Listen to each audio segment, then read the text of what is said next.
સ્થિર થવું તો ઉચિત છે, પરંતુ સ્થિરતાનું સુખ લેવું અનુચિત છે. આ રીતે સુખ ન લેવાથી ફળની આસક્તિ દૂર થઈ જાય. ફળની આસક્તિ દૂર થતા કર્મની આસક્તિ સુગમતાપૂર્વક છૂટી જાય. ફળની આસક્તિ દૂર થઈ જાય. ભાઈ મારે કઈ જોઈતું નથી. અર્જુને પહેલા અધ્યાયની અંદર બધું વર્ણન કર્યા પછી ભગવાનને કે મારે લડવું નથી. અને ભગવાનને બહુ કીધું મારે કઈ નથી જોતું. મારે પદ ન જોઈએ, પ્રતિષ્ઠા ન જોઈએ, પાવર ન જોઈએ, પૈસો ના જોઈએ. ભગવાન કહેતો ને સ્વર્ગ મળશે. મારે સ્વર્ગ નથી જોતું, મારે કઈ નથી જોતું. ભગવાનને કહે છે મારે કશું જ નથી જોતું, તો મારે શું કરવાનું? લડવું જોઈએ. એટલે ભગવાન કે તારે કઈ ન જોતું હોય તો કઈ નહીં, મારા હાટું લઈ. આ પ્રશ્ન મહત્વનો છે. મારે કઈ નથી જોતું એવું જયારે અંદર આવે ને ત્યારે પરહિત થયું. અને પરહિત એટલે ધર્મ થયો. અને ધર્મ થાય એના માટે લડવું એ ગુનો નથી, એનું પાપ નથી. સરહદ ઉપર લડે છે ને સૈનિકો, એ 10 છે હામાવાળાને મારી નાખે કે હોને મારી નાખે, ઉલટાનો વીરતા ચક્ર મળે, પણ એને ના તો પાપ લાગે ના તો ગુનો લાગે. એ પોતા હાટો તો લડતો જ નથી. માર ખેતરના શેઢામાં ઘરી ગયો એટલે તન માન નાખ્યો એવું તો નથી. મારા દેશના સીમાડામાં તું ઘૂસે તો હું તને માફ કરી શકું નહીં. ભગવાન આ જ અર્જુનને કહે છે. હવે આપણી આસક્તિ શેમાં છે? ફળમાં. હું એટલું કરું તો મને કંઈક મળવું જોઈએ.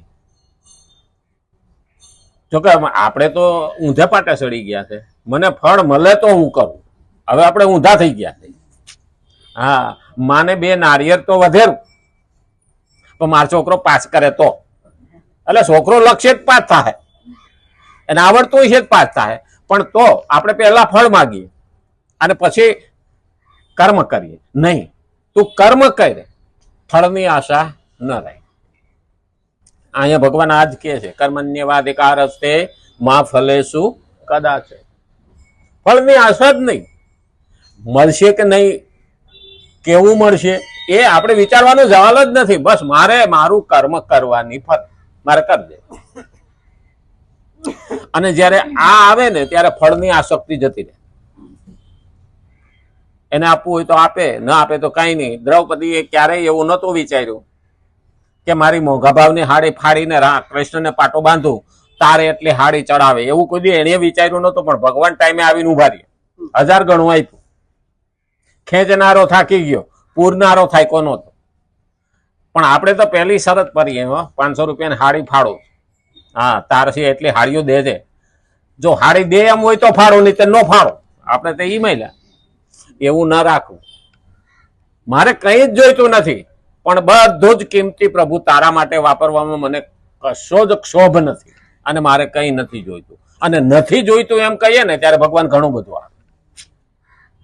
ભગવાન કોઈનું ઋણ રાખતા નથી. એક જણાએ જ ઋણી રાખ્યા જગતમાં, એ કરે જન્મો એવો કે જેને રામને ઋણી રાખ્યા. હનુમાન સિવાય કોઈ ભગવાનને ઋણી રાખી શકું નથી. એ જ ભક્ત મહાન થઈ ગયો. આપણે તો ઋણ હું કેટલું ઋણ ઉપરનું ખેંચી લઈએ લાઈને એટલું બધું. હા, કરિયાણાની દુકાન જઈએ તો લિસ્ટ ઓછું હોય, પણ ભગવાન પાસે જઈએ તો લાંબુ ફરફરિયું લઈને જઈએ. ભગવાન આ દે ને આ દે ને આવું દે ને મારા છોકરાને દે ને છોકરાને દે ને ઓલાને દે, કેટલું બધું લઈને જાય. ભગવાન કે હવે તું બંધ તો કઈ. હા, લક્ષ્મીજી કહેતા છે હું લખીને થાકી. આપણી માગણી લક્ષ્મીજી લખે હો. ભગવાન કે હવે એના ખાતામાં કેટલું છે એ તો જો. હવે ખાતામાં કાંઈ ન હોય, 0 બેલેન્સ હોય ને 50 લાખનો ચેક લખીએ તો પાસ થાય ખરું? ના થાય. હા, ઘણા તો સરપંચ થવાની લાયકાત ન હોય અને રાષ્ટ્રપતિનું ફોર્મ ભરીને બેસે, પછી ભગવાનને કે મને જીતાડી દેજે. ભગવાન કે કોડા તો ગ્રામ પંચાયતના સરપંચ એટલી જ તારી વેલ્યુ નથી. એટલે માગણી પણ આપણે કરવી ને આપણને આવડતી નથી. ભગવાન પાસે માગવાની જરૂર નથી. એ કરે છે ને હારા માટે જ કરે. ભગવાન કદી ખરાબ કરતો નથી, સારા માટે કરે. પણ આપણી દ્રષ્ટિ એમાં નથી કે સારા માટે શું કર્યું.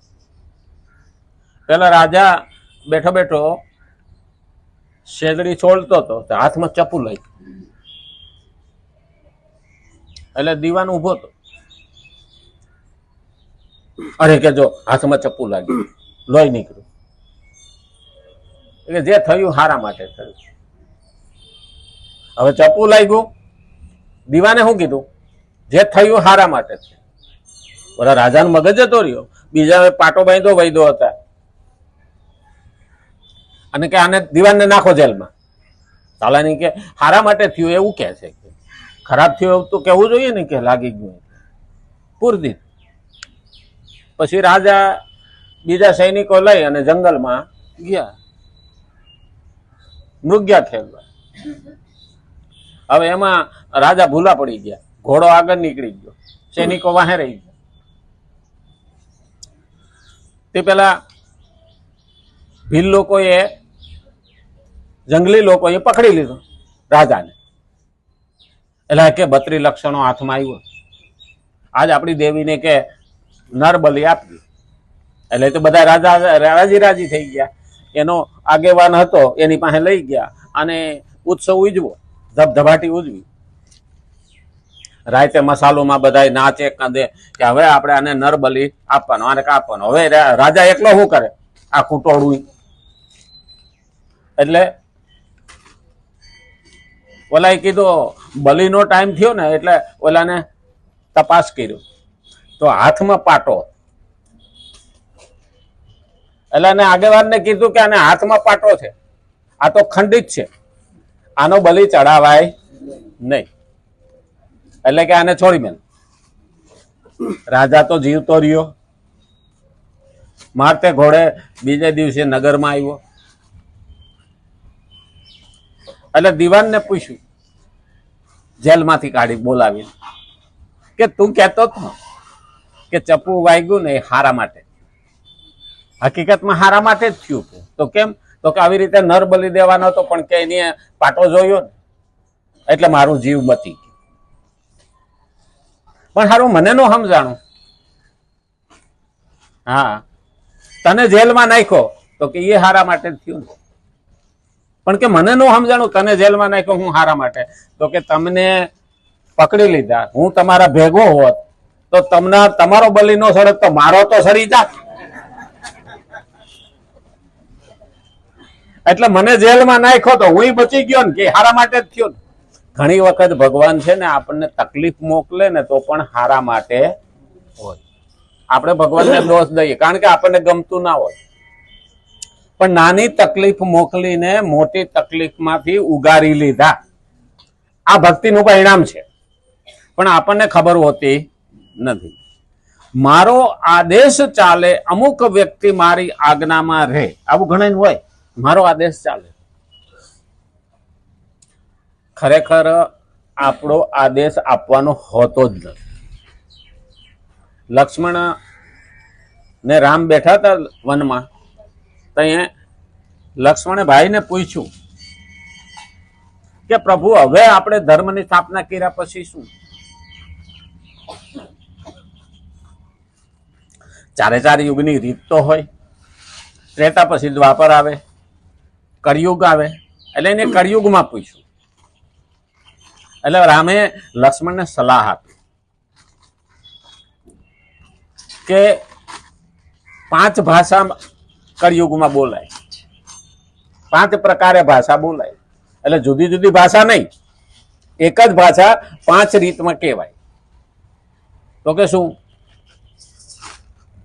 તો કે કળિયુગમાં આદેશ ના આપો, ઉપદેશ ના આપો, એ નહીં ચાલે. આદેશ નહીં, ઉપદેશ નહીં, પછી એક વિરોધી ભાષા આવે અને એક વિવાદી ભાષા આવે. એ 4 ચાલશે નહીં કળિયુગમાં. કોઈને આદેશ આપ્યો હોય તમારે આમ કરી નાખવાનું, તમારે આમ કરવું જોઈએ, તો હામા વાળો કે તું કરશો એટલે આદેશ થયો, એ આદેશ માને નહીં. ઉપદેશ આપે, હા હું તમને કહું છું તમારે આવું કરવું જોઈએ, એટલે તું કરશો. ઉપદેશ પણ ના હાલે.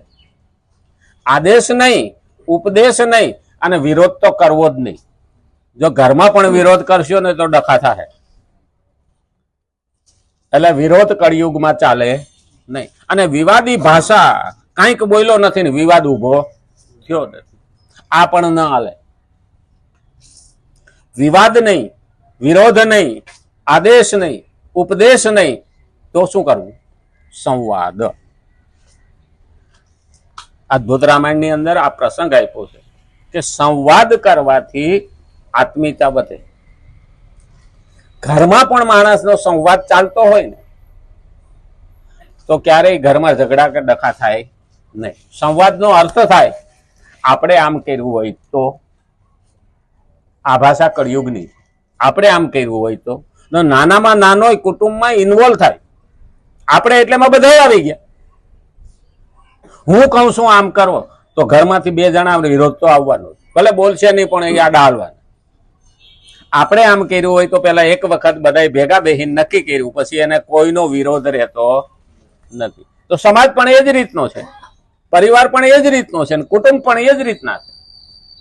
દરેક કુટુંબમાં ડખા ક્યારે થાય? જ્યારે આદેશ ને ઉપદેશ આવે ત્યારે, જ્યારે સંવાદ આવે ત્યારે કુટુંબ પણ એક થાય. એટલે રામે લક્ષ્મણને આ રીતની સલાહ દીધી હતી કે કળિયુગમાં આ રીતની ભાષા વાપરે તો સમાજ દુઃખી થાય નહીં.